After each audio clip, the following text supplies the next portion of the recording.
150 amino acids है किसी polypeptide में, तो बताओ कि उसमें पेप्टाइड बॉन्ड क्या होंगे। तो देखो x हमारे पास क्या है 150 है, तो हमारे पास नंबर ऑफ पॉलीपेप्टाइड बॉन्ड्स को मैं क्या बोलते तो कोई भी नाम लिख लेते, तो वो हमारे पास x नॉट में कह दे, तो वो क्या है x माइनस वन है, वो क्या x माइनस वन, तो 150 माइनस वन इट्स मीन के 149 पेप्टाइड बॉन्ड।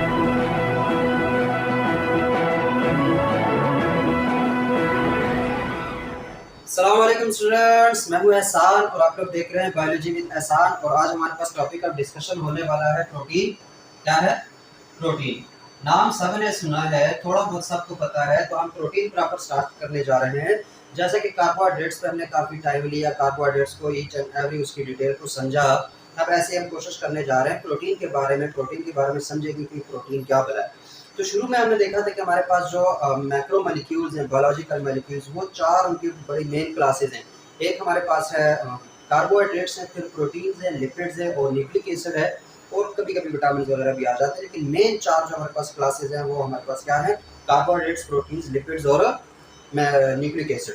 तो आज हम पढ़ने जा रहे हैं प्रोटीन्स के बारे में, और प्रोटीन्स को स्टार्ट करने जा रहे हैं। किसी एक लेक्चर में पढ़ने वाली बात नहीं है, लेकिन प्रोटीन की हम कोशिश करेंगे कि क्या हो, इसको थोड़ा सा स्टार्ट कर लें, उसकी बेसिक बातों के बारे में हमें पता चल जाए।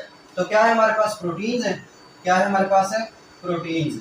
बहुत अबंडेंट हमारे पास अगर कोई क्लास है हमारे अंदर तो वो प्रोटीन्स है। प्रोटीन्स को उर्दू में बोलते हैं लहमियात। क्या बोलते हैं? लहमियात। अब लहमियात नाम तो पहले तुम लोगों ने सुना नहीं होगा, बहुत सारों ने। लहमियात जो है वो प्रोटीन्स को उर्दू में कहा जाता है, और लहमियात में लहम से निकल, लहम कहते हैं गोश्त को। ये जो लहम है ना, इसका मतलब क्या होता है? गोश्त। तो यहाँ से हमें एक चीज़ पता चल रही है कि प्रोटीन्स बेसिकली हमारे पास क्या है, जो गोश्त से रिलेटेड है। यहाँ से तो इसका नाम उर्दू का निकला हुआ है, लेकिन ज़रूरी नहीं है कि सिर्फ गोश्त में हो। हाँ, गोश्त सारे के सारा प्रोटीन होती है, तो हमारे पास गोश्त तो है ही। इसके अलावा हमारे पास जो बहुत सारे इंजाइम्स हैं वो मैक्सिमम प्रोटीन्स हैं। इस तरह हार्मोन्स हैं वो भी प्रोटीन होते हैं हमारे अंदर। हम तो हमारा गोश्त सारा प्रोटीन्स का, जहाँ पर भी तुम लोगों को गोश्त नजर आएगा तो समझ जाओ कि प्रोटीन है। स्ट्रक्चरल प्रोटीन है, फंक्शनल प्रोटीन है, वो अलग बात है, लेकिन है वो प्रोटीन। तो हमारे पास यहीं से तो पता चल गया कि गोश्त वाले। इस तरह अंडे में जो एग वाइट है वो भी हमारे पास सारे प्रोटीन होते हैं। मछली में प्रोटीन है। प्रोटीन बहुत इंपॉर्टेंट क्लास है हमारे पास। तो प्रोटीन प्रोटीन को अगर मैं सिंपली देखा, यहीं से हम इसका कॉन्सेप्ट भी उठाएंगे और यहीं से हम इसको स्टार्ट भी करेंगे। तो प्रोटीन का जो सबसे सिंपलेस्ट हमारे पास डेफिनेशन है वो क्या है? पॉलीमर। क्या है? पॉलीमर। बायोलॉजिकल मैक्रोमोलेक्यूल है, तो इसका मतलब कोई पॉलीमर होगा। इसको कोई अलग से बिल्डिंग ब्लॉक होगा, जैसे कार्बोहाइड्रेट्स के लिए मोनोमर्स थे, इसी तरह यहाँ के जो कार्बोहाइड्रेट खुद जो है वो पॉलीमर था। तो यहाँ पर ये भी पॉलीमर्स है, लेकिन किस चीज के पॉलीमर्स है? Polymers of amino acids. Polymers of amino acids. एक डेफिनेशन, या इसको ऐसे भी कहा जाता है कि polypeptide chains. Proteins are polypeptide chains. अब दो तरह के सिंपलेस्ट डेफिनेशंस है हमारे पास। What are protein? Proteins are basically polymers of amino acids. या तो ये, या प्रोटीन्स आर पॉलीपेप्टाइड चेन्स। तो अब पॉलीपेप्टाइड चेन्स क्या है, या अमीनो एसिड्स है, यही से हमें सारे का सारा जो कॉन्सेप्ट है वही उठाना है। तो अगर प्रोटीन्स को मैं बेसिकली डिफाइन करूँ तो जैसे हमारे पास कार्बोहाइड्रेट्स में कार्बन, हाइड्रोजन और ऑक्सीजन मेन मॉलिक्यूल्स से, मेन जो हमारे पास एलिमेंट्स है, यहाँ पर प्रोटीन्स में भी कार्बन, हाइड्रोजन, ऑक्सीजन और नाइट्रोजन, ये मेन एलिमेंट्स हैं। ठीक है, यहाँ पे एक चीज़ ऐड हुई है, नाइट्रोजन। इसके अलावा सल्फर भी आ सकता है, मैंगनीज होता है, आयोडीन है, वो अलग छोटे छोटे लेवल पे। लेकिन मेन जो हमारे पास एलिमेंट्स है वो यही है, कार्बन, हाइड्रोजन, नाइट्रोजन और ऑक्सीजन। ये चार हमारे पास क्या है? मेन एलिमेंट्स है। कार्बन, हाइड्रोजन, ऑक्सीजन और नाइट्रोजन, CHON। ये जो चीज़ें मिलकर हमारे पास प्रोटीन बनाएंगे। कैसे बनाएंगे वो अभी हम देखेंगे। तो हमने स्टार्ट लेना है इसी डेफिनेशन से। ये इसकी सिंपल डेफिनेशन है कि पॉलीमर्स ऑफ अमीनो एसिड्स। तो सबसे पहले हमने स्टार्ट करना है कि अमीनो एसिड। देखो सबसे पहले डेफिनेशन में पॉलीमर्स का हमें पता है कि मोनोमर्स मिलकर एक बहुत बड़ा मॉलिक्यूल बनाते हैं जिसको पॉलीमर बोलते हैं।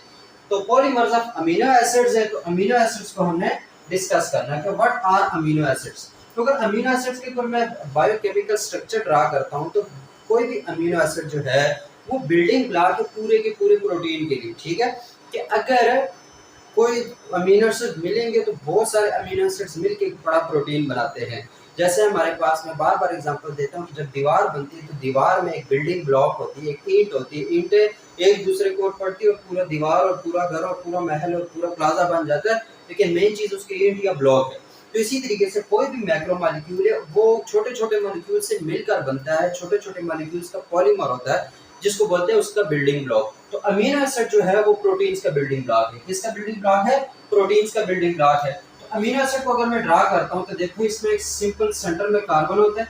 क्या होता है? सिंपल सेंटर में कार्बन होता है। इस कार्बन के एक साइड पे कार्बोक्सिलिक ग्रुप होता है। कौन सा वाला ग्रुप होता है? कार्बोक्सिलिक। ये जो हमारे पास C double bond O OH वाला ग्रुप है इसको बोलते हैं केमिस्ट्री की जुबान में कार्बोक्सिलिक ग्रुप। याद रखो कौन सा? Carboxylic group. सेकंड ईयर की केमिस्ट्री में बड़ी डिटेल से पढ़ोगे। एक इसके साथ लगा होता है कार्बोक्सिलिक ग्रुप, एक साइड पे इसके साथ लगा होता है अमाइनो ग्रुप। कौन सा वाला ग्रुप? अमीनो ग्रुप या फिर अमाइनो ग्रुप इसको बोलते हो। NH2 कौन सा वाला ग्रुप होगा? दूसरा NH2 ग्रुप होगा। अब NH2 ग्रुप इसको क्या बोलते हैं? Amino group. सही है। अमीनो एसिड का स्ट्रक्चर ड्रा करें, याद रखना। एक कार्बन है, सेंट्रल कार्बन होता है। इस कार्बन को, ये जो सेंट्रल कार्बन होता है, अभी मैं इसको पूरा ड्रा करूं फिर इस पर हम डिस्कस करेंगे। एक साइड पे इसका कार्बोक्सिलिक ग्रुप होता है, ठीक है, ये वाला C double bond O OH, इसको कार्बोक्सिलिक ग्रुप एंड बोलते हैं। दूसरी साइड पे इसका होता है अमीनो ग्रुप, NH2 वाला ग्रुप इसके साइड पे लगा होता है, ये भी हो गया। एक साइड पे इसका लगा होता है हाइड्रोजन। क्या लगा होता है? हाइड्रोजन। और एक साइड पे हमारे पास यहाँ पे कोई भी ग्रुप हो सकते हैं जिसको हम बोलते हैं R ग्रुप। ये एक जनरल अमीनो एसिड का स्ट्रक्चर है। क्या है हमारे पास? एक जनरल अमीनो एसिड का स्ट्रक्चर है। तो अगर देखें कोई भी अमीनो एसिड, देखो पहले तो अमीनो एसिड जो है ये चीज हमारे पास अमीनो एसिड है। अमीनो एसिड कई टाइप्स के हो सकते हैं, बहुत सारे, केमिस्ट्री में बहुत सारे अमीनो एसिड्स हैं, लेकिन उनमें से 20 अमीनो एसिड्स ऐसे हैं जो कि हमारे पास लिविंग थिंग्स वाली प्रोटीन्स बनाते हैं। मतलब ये जितने भी प्रोटीन्स हैं ये 20 डिफरेंट अमीनो एसिड्स मिलकर हमारे पास ये प्रोटीन बनाती है। अब वो अमीनो एसिड जो है ना, एक ही प्रोटीन में पहले हो सकता है कि 10 अमीनो एसिड एक के साथ हो, उसके बाद फिर 2 कोई और हो, 2 कोई और हो, फिर 10 कोई और हो, फिर इस तरह मतलब डिफरेंट उसके सीक्वेंस होते हैं। वो एक अलग बात है, ट्रांसलेशन की प्रोसेस में आता है। लेकिन एक बात याद रखना, अमीनो एसिड्स कई टाइप्स के हो सकते हैं, मतलब केमिस्ट्री की चीज है। अमीनो एसिड ये कोई भी ग्रुप है, अमीनो एसिड का ग्रुप हो सकता है। अमीनो एसिड इसको क्यों बोलते हैं? क्योंकि देखो इसके यहाँ पे ये वाला ग्रुप है अमीनो ग्रुप। ये कौन सा ग्रुप है? Amino group. और ये वाला कौन सा ग्रुप है? कार्बोक्सिलिक एसिड ग्रुप है, ठीक है, जिसको कार्बोक्सिलिक ग्रुप बोलते हैं। तो ये एसिड ग्रुप है, कार्बोक्सिलिक एसिड जो है उसका ग्रुप है। तो यहाँ से अमीनो और वहां से एसिड उठा के इनको कहा अमीनो एसिड्स। इनको क्या कहा? Amino acids. तो ये बात समझ आ गई किसको अमीनो एसिड्स क्यों बोलते हैं। इसमें 2 ग्रुप्स होते हैं, एक अमीनो ग्रुप होता है, एक कार्बोक्सिलिक एसिड ग्रुप होता है। तो इसकी वजह से इसको अमीनो ग्रुप बोलते हैं। अमीनो नाम जहां पर भी आएगा, एक बात ये याद रखना, अमीनो नाम जहां पर भी आएगा तो समझ जाओ कि वहां पे NH2 का ग्रुप है। यहीं से अमोनिया NH3 जो हो जाते हैं, तो वो वहां पर भी यही वाला नाम आ रहा है। तो ये जो अमीन ग्रुप है, जो अमीनो ग्रुप है, वो NH2 को शो करता है। किसको शो करता है? NH2 को शो करता है। तो ये बात हो गई। उसके बाद अब अगर ये हम देखें, ये हमारे पास क्या है? एक अमीनो एसिड है। तो इस अमीनो एसिड की ये सेंट्रल कार्बन जो है इसको बोलते हैं अल्फा कार्बन। इसको क्या बोलते हैं? Alpha carbon. ये जो अमीनो एसिड का बिल्कुल सेंटर में जो कार्बन होता है इसको बोलते हैं अल्फा कार्बन। और इस अल्फा कार्बन पे एक साइड पे हाइड्रोजन होता है, एक साइड पे नाइट्रोजन वाला ग्रुप होता है अमीनो ग्रुप, एक साइड पे हमारे पास कार्बोक्सिलिक ग्रुप होता है। ये 3 ग्रुप कोई भी अमीनो एसिड उठा लो, क्या है? कोई भी अमीनो एसिड उठा लो, उसमें ये 3 ग्रुप कांस्टेंट है। ये 3 ग्रुप क्या है? कांस्टेंट है। चाहे हम वेलिन उठाते हैं, चाहे हम प्रोलीन उठाते हैं, चाहे हम ग्लाइसिन उठाते हैं, चाहे हम सीरीन उठाते हैं, चाहे हम टायरोसिन उठाते हैं, चाहे हम और क्या होता है ग्लूटामीन उठाते हैं, चाहे हम अस्पार्जिनिन उठाते हैं, चाहे हम अस्पार्टिक एसिड उठाते हैं, चाहे हम ग्लूटामिक एसिड उठाते हैं, चाहे हम ट्रिप्टोफैन उठाते हैं, चाहे हम मेथिओनिन उठाते हैं, आइसोल्यूसिन उठा लो, ल्यूसिन उठा लो, ये सारे क्या है? ये हमारे पास अमीनो एसिड्स के नाम है। 20 जो डिफरेंट अमीनो एसिड्स हैं।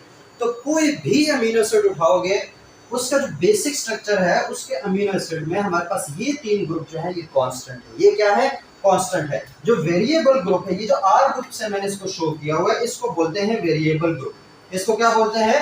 Variable group. यहाँ पे मैं लिख देता हूँ, इसको क्या बोलेंगे हम? Variable group. वेरिएबल नाम से पता चल गया कि ये हर ग्रुप में ये वाली चीज चेंज होगी। ये जो R की जगह पे कुछ भी हो सकता है वो चेंज हो सकता है। ये 3 carboxylic acid group, amino group और ये हाइड्रोजन, ये हर अमीनो एसिड में कांस्टेंट है, ठीक है। कोई भी अमीनो एसिड ड्रा करना हो उसमें ये चीज कांस्टेंट है। ये चीज क्या है? कांस्टेंट है। मेन हमारे पास चेंजिंग कहाँ आती है? इस R ग्रुप पे आती है। मिसाल के तौर पर मैं एक एग्जांपल के तौर पर बताता हूँ।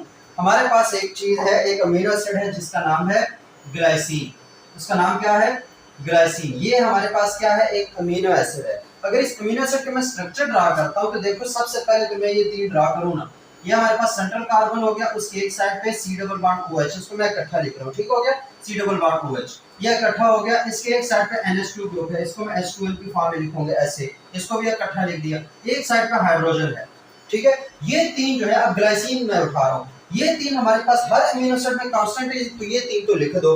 याद तुम लोगों को क्या रखना है, तुम लोगों को याद रखना है यहाँ पे जो ग्रुप होगा, ठीक है, जो R ग्रुप है। अब जो R ग्रुप है वो ग्लाइसिन में किसके इक्वल है, सिंपल हाइड्रोजन के। मतलब ग्लाइसिन में इस R की जगह सिंपल हमारे पास एक हाइड्रोजन लगा होता है। क्या लगा होता है, हाइड्रोजन लगा होता है। तो इसकी वजह से अब ये जो अमीनो एसिड है इसको हम बोलेंगे ग्लाइसिन। ये क्या है, ग्लाइसिन। इसी तरह का और एग्जांपल मैं उठाता हूं, वो है हमारे पास एलेनिन।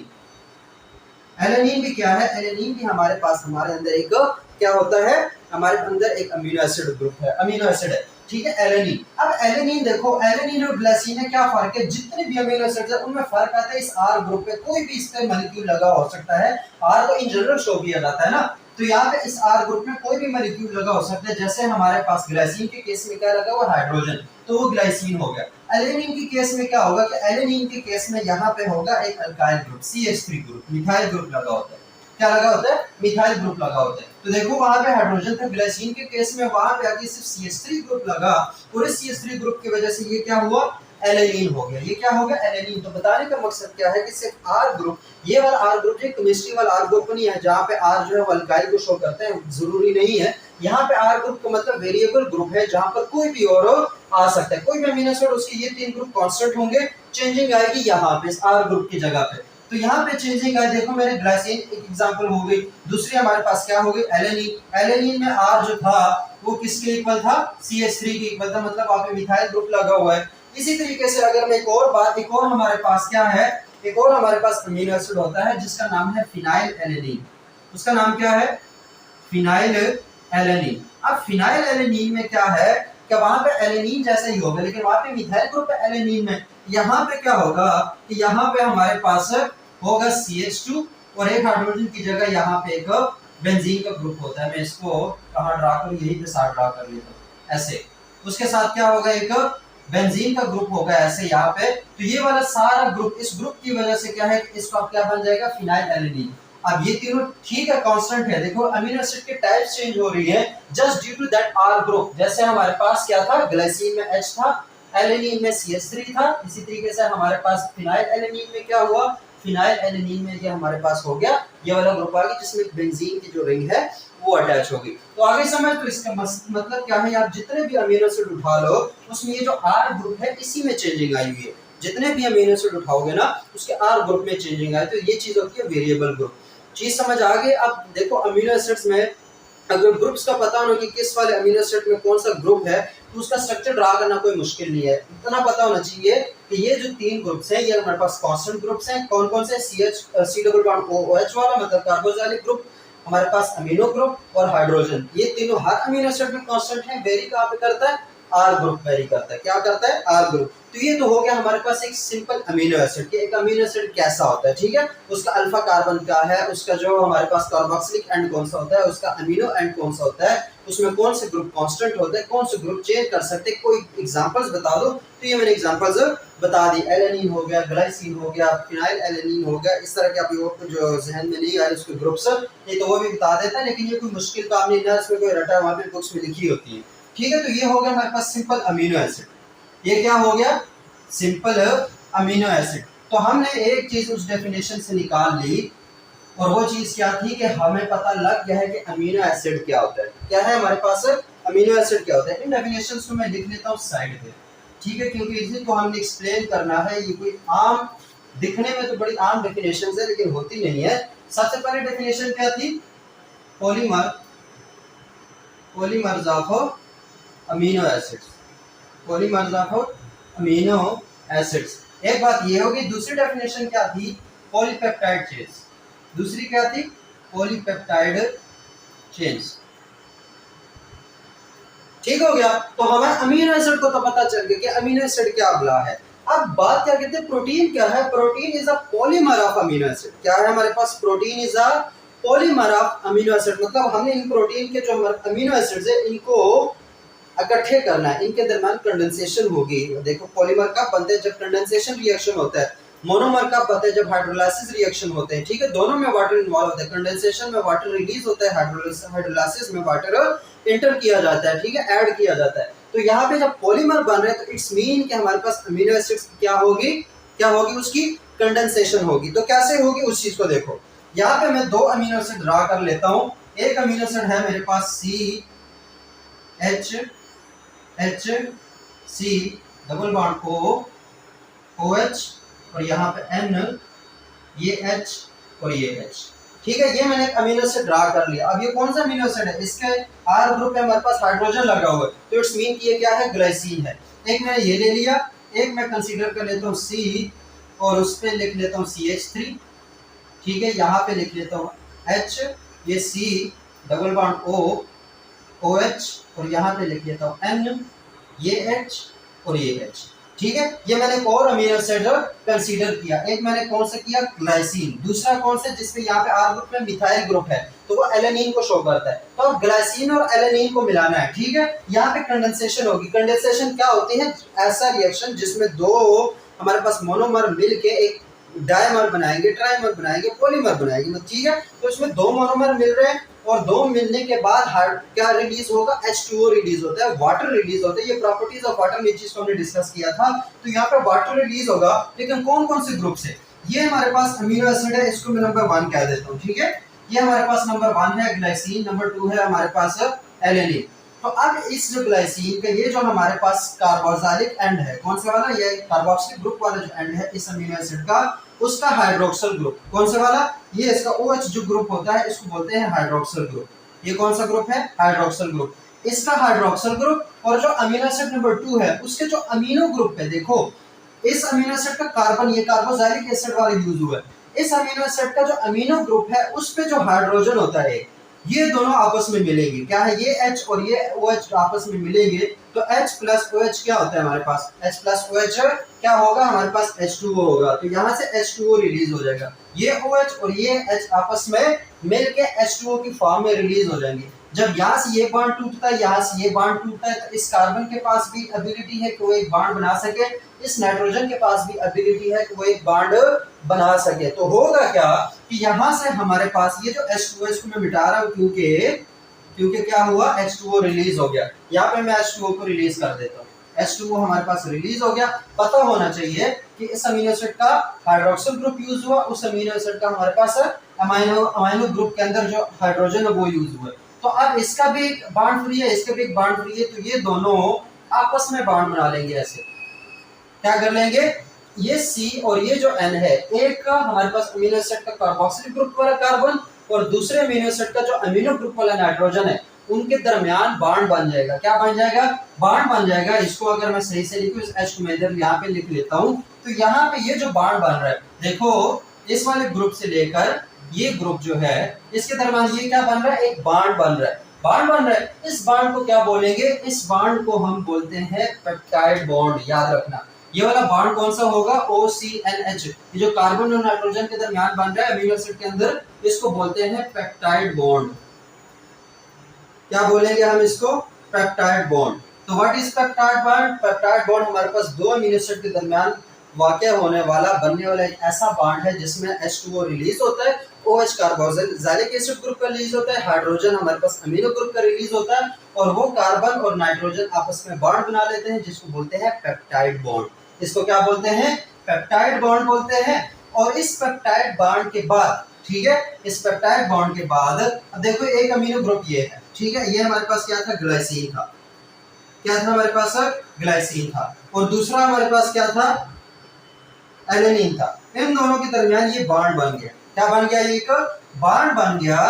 तो इस बॉन्ड की वजह से अब इस पूरे हमारे पास मॉलिक्यूल को देखो, अभी पूरा एक ही मॉलिक्यूल है क्योंकि सारा बॉन्डेड है। इस मॉलिक्यूल को हम बोलेंगे डाइपेप्टाइड। इसको क्या बोलेंगे हम, डाइपेप्टाइड बोलेंगे। समझ आ गई, डाइपेप्टाइड क्या है, ऐसा मॉलिक्यूल जिसके अंदर एक पेप्टाइड बॉन्ड हो। याद रखना, अभी पूरा डाइपेप्टाइड है ना, और इस डाइपेप्टाइड में पेप्टाइड बॉन्ड कितने हैं, एक ही है। तो एक डाइपेप्टाइड में कितने पेप्टाइड बॉन्ड होंगे, एक होगा। और उसके अंदर कितने अमीनो एसिड्स हैं, एक अमीनो एसिड ये है, एक अमीनो एसिड ये है, तो दो अमीनो एसिड मिलकर हमारे पास एक डाई पेप्टाइड बॉन्ड बनेंगे। तो डाई से याद रखो, डाई का मतलब क्या होगा, दो अमीनो एसिड्स वाला। इसी तरीके से अगर मैं क्या करता हूँ, इसके साथ एक और अमीनो एसिड में ऐड कर देता हूँ, क्या कर लेता हूँ, इसके साथ एक और अमीनो एसिड, ये तो हो गया, प्लस इससे मैं यहाँ पे मैं ऐड कर देता हूँ NH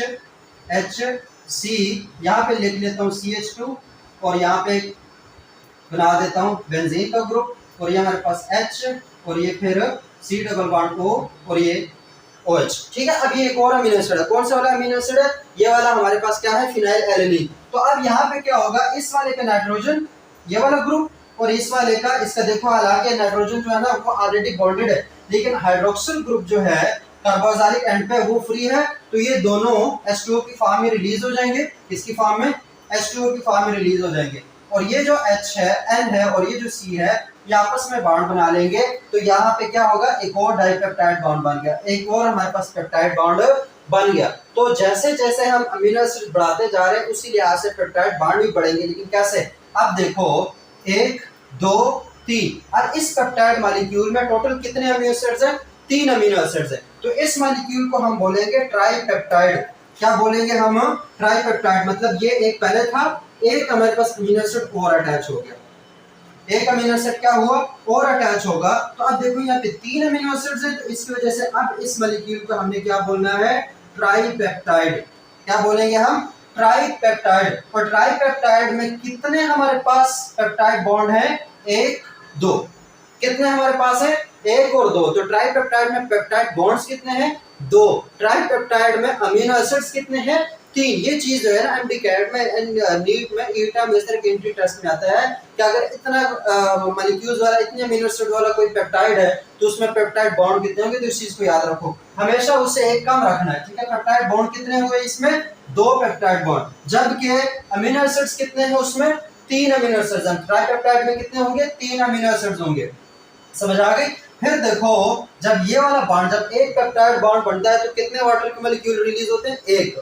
जब 2 पेप्टाइड बॉन्ड बनेंगे तो कितने वाटर के मॉलिक्यूल रिलीज हुए, 2।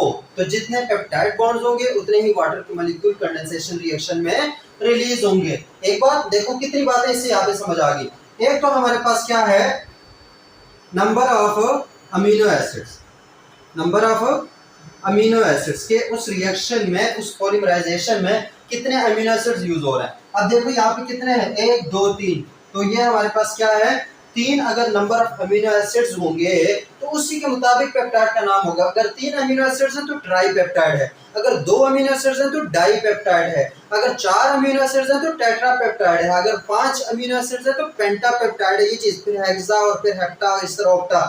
लेकिन जब 3 4 से बढ़ जाए तो उसको फिर हम पॉलीपेप्टाइड बोलते हैं। पॉली का मतलब क्या, कि उसमें पेप्टाइड बॉन्ड ज्यादा है, उसमें पेप्टाइड ज्यादा है। तो डाई, ट्राई, उसके बाद क्या करो, टेट्रा, पेंटा के बाद पॉलीपेप्टाइड कर दो। ठीक है, कि पॉलीपेप्टाइड होगा। तो नंबर ऑफ अमीनो एसिड जितने होंगे उसी के लिहाज से पेप्टाइड का नाम पड़ेगा, डाइपेप्टाइड, ट्राइपेप्टाइड, इसी तरह। ठीक है, एक तो ये हो गया। फिर number of peptide bonds, number of peptide bonds.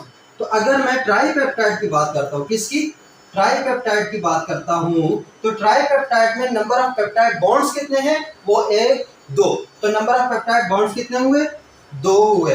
फिर अगर मैं पूछता हूँ कि how many water molecules will be release, तो number of H2O molecules, H2O molecules कितने रिलीज होंगे। अगर हमारे पास एक ट्राइपेप्टाइड है तो ट्राइपेप्टाइड बनने के दौरान कितने वाटर मॉलिक्यूल रिलीज होना चाहिए, हर पेप्टाइड बॉन्ड के नतीजे में 1 वाटर मॉलिक्यूल रिलीज होता है। तो अगर नंबर ऑफ पेप्टाइड बॉन्ड्स 2 हैं तो वाटर मॉलिक्यूल्स भी कितने रिलीज होंगे, 2 रिलीज होंगे। इस बात ये भी समझ आ गई। इस तरीके से और तरीके से भी पूछा जा सकता है कि number of condensation reactions, number of condensation reactions. तो अब कंडेंसेशन रिएक्शन तब भी होगा जब कोई वाटर मॉलिक्यूल निकलेगा और वहां पे पेप्टाइड बॉन्ड बनेगा। तो नंबर ऑफ कंडेंसेशन रिएक्शंस भी कितनी होंगी, एक ट्राइपेप्टाइड बनाने के लिए कंडेंसेशन रिएक्शंस कितनी बार होना चाहिए, 2 बार होना चाहिए। तो जितने हमारे पास पेप्टाइड बॉन्ड है उतने हमारे पास क्या होंगे, नंबर ऑफ कंडेंसेशन रिएक्शंस होंगे। तो देखो कितने सारे पॉइंट्स जो हैं वो इस एक ही चीज से हमारे पास निकल आते हैं। नंबर ऑफ अमीनो एसिड्स कितने यूज हुए, नंबर ऑफ पेप्टाइड बॉन्ड्स कितने आए, नंबर ऑफ H2 मॉलिक्यूल्स कितने रिलीज हुए, नंबर ऑफ कंडेंसेशन रिएक्शन क्या था, तो वो हमारे पास सारी चीजें पता चल गई। तो इन सारे इस डाटा को हम अगर ज़हन में रखें तो हम एक सिंपल सा फार्मूला डिटेक्ट कर सकते हैं कि हमारे पास अगर हो कि नंबर ऑफ अमीनो एसिड्स क्या है, अगर नंबर ऑफ अमीनो एसिड्स को हम कंसीडर कर लें, नंबर ऑफ अमीनो एसिड्स को हम कंसीडर करें, क्या इसको हम कंसीडर करें एक्स, क्या कंसीडर करें, एक्स कंसीडर करें, तो हमारे पास फिर नंबर ऑफ पेप्टाइड बॉन्ड्स कितने आएंगे, ठीक है। तो अगर number of amino acid x है तो देखो उसी से एक नंबर कम वो नंबर ऑफ पेप्टाइड्स हैं, तो x माइनस वन जो है वो हमारे पास क्या हो जाएगा, नंबर ऑफ पेप्टाइड बॉन्ड्स। तो अब कोई भी नंबर ऑफ अमीनो एसिड, मैं कहता हूं कि नंबर ऑफ अमीनो एसिड 150 है, क्या है 150 अमीनो एसिड्स है किसी पॉलीपेप्टाइड में, तो बताओ कि उसमें पेप्टाइड बॉन्ड क्या होंगे। तो देखो x हमारे पास क्या है 150 है, तो हमारे पास नंबर ऑफ पॉलीपेप्टाइड बॉन्ड्स को मैं क्या बोलते, तो कोई भी नाम लिख लेते हैं, तो वो हमारे पास x नॉट में कहते हैं, तो वो क्या है x माइनस वन है, वो क्या है x माइनस वन, तो 150 माइनस वन इट्स मीन कि 149 पेप्टाइड बॉन्ड्स होंगे एक ऐसे पॉलीपेप्टाइड में जिसमें 150 अमीनो एसिड्स हैं, जिसमें क्या हो 150 अमीनो एसिड्स हो। अगर मैं कहता हूं कि 264 अमीनो एसिड्स हैं, क्या है हमारे पास 264 अमीनो एसिड्स हैं किसी पॉलीपेप्टाइड में, तो पेप्टाइड बॉन्ड कितने होंगे, यहाँ पेप्टाइड बॉन्ड वाला क्वेश्चन छोड़ो, तो बताओ कि वहां पे वाटर मॉलिक्यूल्स कितने रिलीज हुए होंगे, तो भाई x माइनस वन कर दो 263, क्या होगा 263। इसी तरह से मैं पूछ लेता हूं कि एक हमारे पास मॉलिक्यूल है उसमें 500 अमीनो एसिड्स हैं, तो उसमें कंडेंसेशन रिएक्शंस कितनी बार हुआ होगा, तो एक माइनस कर दो 499, ठीक है, इजी से सीन हो गया। ये बात समझ आ गई कि हमारे पास है नंबर ऑफ पेप्टाइड बॉन्ड कितने होंगे, नंबर ऑफ अमीनो एसिड के लिहाज से etc, ठीक है। इसी तरह का हो सकता है कि क्वेश्चन में ये बताया हो कि नंबर ऑफ पेप्टाइड बॉन्ड्स एक पॉलीपेप्टाइड में वो 126 है, क्या है हमारे पास 126 है। पहले जो चीज हम फाइंड कर रहे थे वो उन्होंने दे दी कि नंबर ऑफ पेप्टाइड बॉन्ड्स जो है वो 126 है, तो बताओ कि उस पॉलीपेप्टाइड में अमीनो एसिड का नंबर क्या होगा, तो सिंपली हमने इसमें एक ऐड कर देना है, क्या कर देना है, एक ऐड कर देना है, क्योंकि फार्मूले के मुताबिक नंबर ऑफ अमीनो एसिड अगर हमारे पास x थे तो नंबर ऑफ पेप्टाइड बॉन्ड क्या थे, उसका अगर मैं लिख लेता हूं कि x प्राइम है, ठीक है, या x नॉट है, तो हमें यहाँ पे हमें दिया हुआ है, देखो जो फार्मूला था वो x not is equal to x minus one था, यहाँ पे x नॉट उन्होंने बता दिया कि 126 हमारे पास पेप्टाइड बॉन्ड्स है, तो x क्या होगा हमारे पास नंबर ऑफ अमीनो एसिड्स क्या होंगे, तो सिंपल वहां पे माइनस हो रहा है, यहाँ पे आके क्या हो जाएगा प्लस हो जाएगा, तो x की वैल्यू निकल आएगी, सो इट्स मीन के नंबर ऑफ अमीनो एसिड्स वहां पे क्या होंगे 127 होंगे। तो इस तरह के कई क्वेश्चन जो है पूछे जाते हैं, तो वो सिर्फ कंसेप्चुअल चीजें हैं, ठीक है। नंबर ऑफ अमीनो एसिड अगर पता हो तो ये सारी चीजें निकाल सकते हो, अगर ये चीजें पता हो तो number of amino acid group निकाल सकते हो, सिंपल x माइनस वन और x प्लस वन के लिहाज से याद कर लेना। ये बात हो गई। हमारे पास क्या था कि हमारे पास डाइपेप्टाइड क्या होते हैं, ट्राइपेप्टाइड क्या होते हैं, या पेंटापेप्टाइड या पॉलीपेप्टाइड। तो पेप्टाइड की समझ आ गई। पेप्टाइड बेसिकली हमारे पास क्या है, अमीनो एसिड्स की एक प्रॉपर चेन होती है। पेप्टाइड हमारे पास क्या है, अमीनो एसिड्स की एक चेन होती है। जैसे हमारे पास ये देखो पहला ग्लाइसिन था, ठीक है, उसके बाद एलेनिन था, फिर फिनाइल एलेनिन आ गया, उसके बाद कोई और होगा, फिर कोई और होगा, फिर कोई और होगा, फिर कोई और होगा, ठीक है। इस तरीके से कई अमीनो एसिड्स मिलते चले जाएंगे और एक चेन बनती चली जाएगी। क्या बनती चली जाएगी, चेन। तो जब ये दो थे तो हम इसको डाइपेप्टाइड का, जब तीन हुआ तो ट्राइपेप्टाइड का, जब चार हुआ तो टेट्रापेप्टाइड का, जब पांच हुए तो पेंटापेप्टाइड का। लेकिन ये तो हमारे पास 200 भी हो सकते, 300 भी हो सकते, 400 भी हो सकते, 1000 भी हो सकते, कई सारे हो सकते हैं ना। तो यहाँ पे इसके आगे अगर हम बढ़ा दें तो इस पूरे को हम क्या बोलेंगे, पॉलीपेप्टाइड। इस पूरे को हम क्या बोलेंगे, पॉलीपेप्टाइड। और ये इसकी चेन बनती जा रही है। क्या बनती जा रही है, एक चेन बनती जा रही है।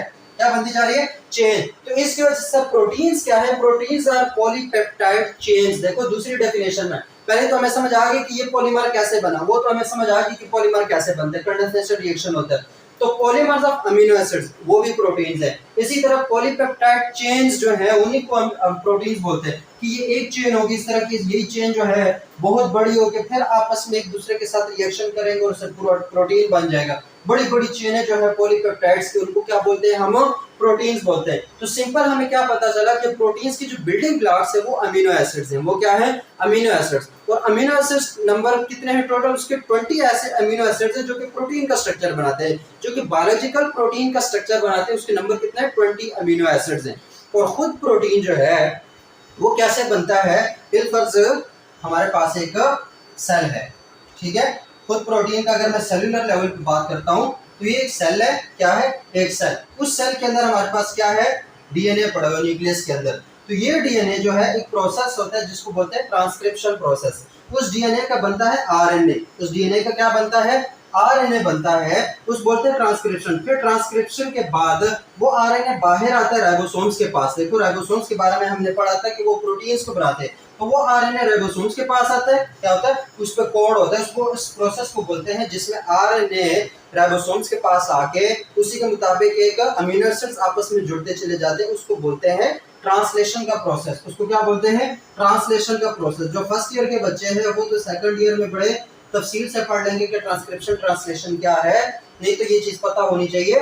ये हमारे पास प्रोटीन हमारे सेल के अंदर कैसे बनते हैं, with the help of translation mechanism. और ट्रांसलेशन मैकेनिज्म में भी बेसिकली मैसेंजर आरएनए के मुताबिक हमारे पास यही चेन बनती है। एक अमीनो एसिड मिलता है, फिर दूसरा अमीनो एसिड मिलता है, फिर तीसरा अमीनो एसिड मिलता है, with the help of ribosomes वहां पे कंडेंसेशन रिएक्शन हो रहा होता है। तो इस तरीके से ये चेन बनती है। क्या बनती है, ये चेन बनती है जिसको हम पेप्टाइड चेन बोलते हैं। और ये बहुत बड़ी चेन मिलकर हमारे पास एक प्रोटीन बनाती है। तो ये जो बहुत बड़ी पेप्टाइड चेन होती है ना, इसको प्राइमरी स्ट्रक्चर ऑफ प्रोटीन्स बोलते हैं। इसको क्या बोलते हैं, primary structure of proteins, primary structure of proteins. ठीक है, फिर इसके बाद ये लंबी सी चेन फिर आपस में एक दूसरे के साथ मिलती है, तो आपस में तो पेप्टाइड बॉन्ड बन रहे हैं, तो यहाँ पे हाइड्रोजन बॉन्ड बनना शुरू हो जाते हैं, हाइड्रोफोबिक रिएक्शंस होते हैं, काफी सारे बॉन्ड बनते हैं। तो ये सेकेंडरी स्ट्रक्चर, फिर उसी से टर्शियरी स्ट्रक्चर हमारे पास, और उसके बाद फिर क्वार्टरनरी स्ट्रक्चर, वो हम इंशाल्लाह अगले लेक्चर में देखेंगे कि वो स्ट्रक्चर कैसे होता है। इस लेक्चर का मेन मकसद हमारे पास क्या था, प्रोटीन की इंट्रोडक्शन की। प्रोटीन क्या बोला है, प्रोटीन अगर इसकी सिंपल हम क्या कहें कि पॉलीमर्स ऑफ अमीनो एसिड्स हैं। तो पॉलीमर्स हमें पता है, पॉलीमर क्या है, जब दो मोनोमर्स कंडेंसेशन रिएक्शन के थ्रू मिलते हैं तो उसको उससे जो बनने वाला मॉलिक्यूल है उसको बोलते हैं पॉलीमर। जैसे कि डायमर है, ट्राइमर है, टेट्रामर है। इस जब हमारे अमीनो एसिड के पेप्टाइड के केस में डाइपेप्टाइड, ट्राइपेप्टाइड, हेक्सापेप्टाइड, पेंटापेप्टाइड, टेट्रापेप्टाइड, पॉलीपेप्टाइड, बहुत सारे। ठीक है, तो हमारे पास प्रोटीन क्या है, proteins are polymers of amino acids. Amino acids क्या है वो चीज हमने कर ली कि उसमें तीन ग्रुप्स हमारे पास क्या होते हैं, कांस्टेंट होते हैं। कौन कौन से, हाइड्रोजन अमीनो ग्रुप और कौन सा वाला ग्रुप, कार्बोक्सिलिक ग्रुप। ठीक है, तो वो हमारे पास अमीनो एसिड। और इसे एक बात और याद आ गई, ठीक है, एक बात और याद है कि इसको मैं यहां से समझा देता हूँ, बल्कि इसको मिटा के दोबारा बना के समझा देते हैं, कोई मुश्किल काम नहीं। एक बात याद है, मतलब छोटा सा कॉन्सेप्ट है, कभी कभी वो नाम आता रहता है तो फिर बच्चे कंफ्यूज ना हो जाए।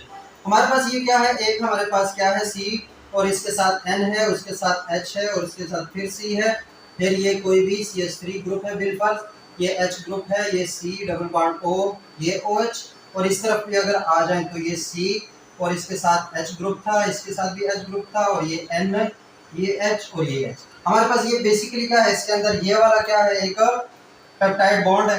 ये क्या हमारे पास एक पेप्टाइड बॉन्ड है। तो ये हमारे पास एक डाइपेप्टाइड है, एक डायमर है। तो अगर देखा जाए तो इस डायमर के दो कोने हैं, मतलब एक ये सिरा है और एक ये सिरा। ये वाला सिरा जिसमें नाइट्रोजन ग्रुप जो है वो फ्री है यहाँ पे। ठीक है, इस अमीनो एसिड को कौन सा ग्रुप फ्री है, नाइट्रोजन, क्योंकि उसका जो कार्बोक्सिलिक ग्रुप है वो तो पेप्टाइड बॉन्ड में इन्वॉल्व हो गया, तो इसका फ्री कौन सा है, नाइट्रोजन ग्रुप वाला फ्री है। ये अमीनो ग्रुप इसका फ्री है। जबकि इस वाले अमीनो एसिड का हमारे पास कौन सा ग्रुप फ्री है, कार्बोक्सिलिक ग्रुप फ्री है। कौन सा वाला फ्री है, कार्बोक्सिलिक ग्रुप फ्री है। तो यहाँ पे इसके दो सिरे बनते हैं। वो सिरा जहां पे हमारे पास नाइट्रोजन या अमीनो ग्रुप फ्री होता है इसको बोलते हैं एन टर्मिनस। इसको क्या बोलते हैं, एन टर्मिनस। यह इसका एक दूसरा नाम है अमीनो टर्मिनल। क्या नाम है इसका, अमीनो टर्मिनल। तो इन दोनों के काम सेम, मतलब यहाँ पे एन टर्मिनस का मतलब क्या होगा कि उस कोने पे नाइट्रोजन ग्रुप फ्री है। कौन सा ग्रुप फ्री है, नाइट्रोजन। दूसरी तरफ पे जहाँ पे कार्बोक्सिलिक ग्रुप फ्री होता है इसको बोलते हैं सी टर्मिनस। इसको क्या बोलते हैं, सी टर्मिनस, या फिर कार्बोक्सिलिक, क्या है, कार्बोक्सिलिक ग्रुप टर्मिनल। ठीक हो गया। तो ये सी टर्मिनस और एन टर्मिनस का पता होना चाहिए कि सी टर्मिनस का मतलब क्या होगा कि उस कोने पे हमारे पास कार्बोक्सिलिक ग्रुप फ्री है। एन टर्मिनस का मतलब क्या होगा कि उस कोने पे हमारे पास अमीनो ग्रुप फ्री है। अब बहुत बड़ा सा हमारे पास एक क्या है, पॉलीपेप्टाइड है। ये बहुत बड़ा सा एक पॉलीपेप्टाइड है। ठीक है, तो जितना भी बड़ा पॉलीपेप्टाइड है उसके दो कोने हमारे पास फ्री होंगे, एक ये वाला कोना और एक ये वाला कोना। अब अगर किसी ने लिखा हो कि इसका ये वाला एन टर्मिनस है और ये इसका सी टर्मिनस है, तो इसका मतलब क्या होगा कि इस कोने पे जो हमारे पास सबसे आखिरी वाला या सबसे पहले वाला, इधर से गिनो तो सबसे पहले वाला होगा, इधर से गिनो तो सबसे आखिरी वाला, जो भी है। लेकिन अगर यहाँ पे एन टर्मिनस है तो इट्स मीन कि इसका जो हमारे पास क्या है, अमीनो ग्रुप है, जो यहाँ पर जो हमारे पास अमीनो एसिड है उसका नाइट्रोजन ग्रुप फ्री है, ये वाली चीज उसकी फ्री है। और सी टर्मिनस का मतलब क्या होगा कि उसके दूसरे पे हमारे पास कार्बोक्सिलिक ग्रुप जो है वो फ्री है। और एक बात याद रखना, अमीनो एसिड जो है, नया अमीनो एसिड जुड़ता है हमेशा सी टर्मिनस पे। किस पे? सी टर्मिनस पे जुड़ेगा। तो अगर कोई नया अमीनो एसिड आगे जुड़ेगा तो वो सी टर्मिनस पे जुड़ता है, क्योंकि इसका OH जहां पे फ्री है जो कि कंडेंसेशन रिएक्शन में इन्वॉल्व होगा। तो सी टर्मिनस पे हमारे पास अमीनो एसिड आके जुड़ गया। तो एन टर्मिनस और सी टर्मिनस के थोड़े से एक टर्म्स थी जो कि बताना जरूरी थी। तो होप सो आप लोगों को polypeptide, dipeptide, structure of protein, structure of amino acid, उसके बहुत सारे उसके अंदर के कॉन्सेप्ट्स हैं, फिर number of peptide bond, number of amino acid, number of condensation reaction, number of water molecules, ये सारी चीजों का पता चल गया होगा। तो अगर लेक्चर अच्छा लगे तो लोगों को पता है कि इसका क्या करना है। तो इंशाल्लाह मिलते हैं अगले लेक्चर में एक और टॉपिक के साथ। तब तक के लिए अपना ख्याल रखना और मुझे दुआओं में वो याद रखना। अल्लाह हाफ़िज़।